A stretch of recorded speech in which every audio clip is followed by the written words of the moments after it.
मैं अयोध्या नरेश दशरथ पुत्र एवं प्रभु श्री राम का अनुज लक्ष्मण महापंडित महाज्ञानी रावण को गुरु रूप में सादर प्रणाम करता हूं। आयुष्मान भव लक्ष्मण।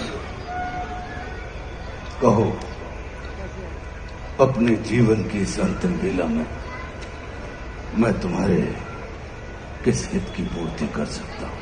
हे महामना, नीति, धर्म, राजनीति एवं समस्त वेद शास्त्रों के ज्ञाता आप अपने ज्ञान और अनुभवों की दीक्षा से लक्ष्मण के जीवन का मार्ग प्रशस्त करने की कृपा करें। मैं देख रहा हूं लक्ष्मण कि तुम एक योग्य शिष्य की पात्रता लेकर उपस्थित हुए। अस्तु, मैं अपने जीवन के कुछ अनुभव तुमसे अवश्य साझा करूंगा। हे सुमित्रा नंदन, अहंकार चाहे सत्ता का हो या सौंदर्य का, शक्ति का हो या भक्ति का, धन का हो या धर्म का, वो बड़े से बड़े विश्व विजेता को नष्ट कर देता है।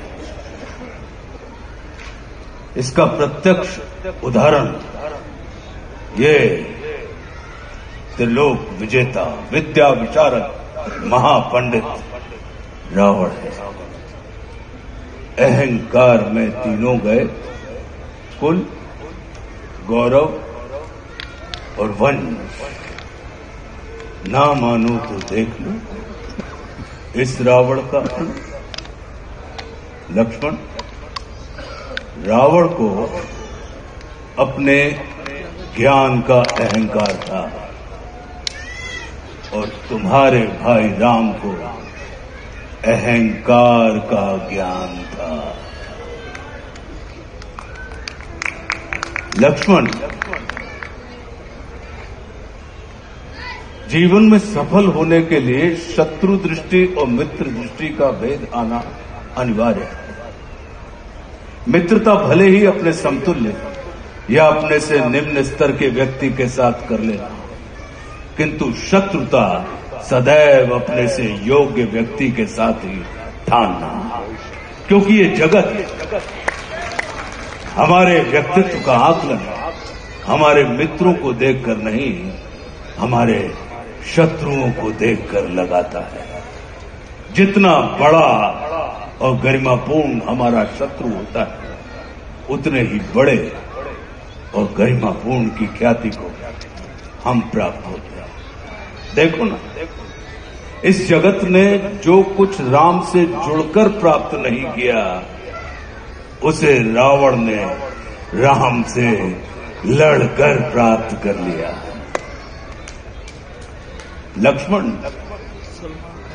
वे हमारे शत्रु ही होते हैं जो हमारे अंदर सुप्त पड़ी हुई ऊर्जा को जागृत करने का कार्य करते हैं। हमारा शत्रु ही होता है जो हमें असुरक्षा से निकालकर सुरक्षा में जाने की प्रेरणा देता है। वो हमारा शत्रु ही होता है जो हमें अपने सीमित वृत्त से निकालकर अपने वृत्त को असीमित करने की प्रेरणा देता है। इसलिए शत्रु तिरस्कार का नहीं, नमस्कार का पात्र होता है। कभी अपने शत्रु को नमस्कार करके देखना, वो तुम्हारा परिष्कार कर देगा। लक्ष्मण,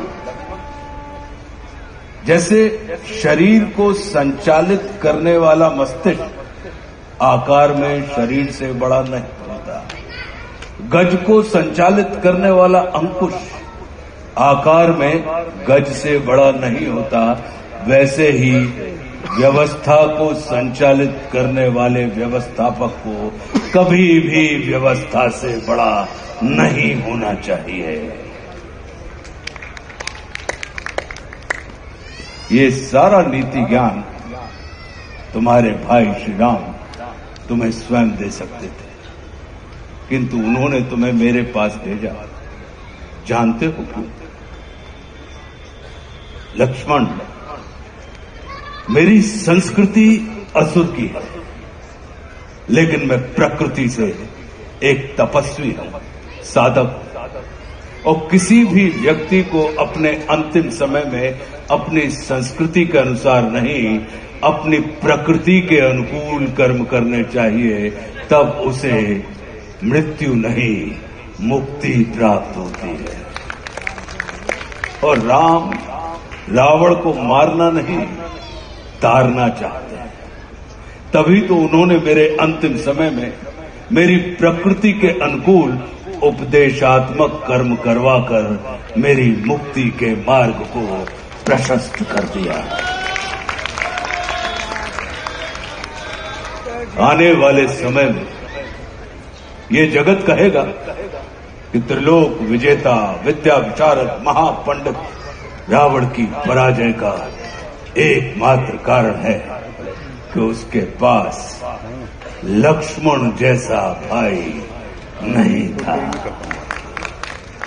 लेकिन इस जगत को ये स्मरण रखना चाहिए कि लक्ष्मण जैसा भाई प्राप्त करने के लिए व्यक्ति को रावण नहीं, स्वयं राम बनना पड़ता है। सदैव अपने भाई राम के अनुगामी रहना।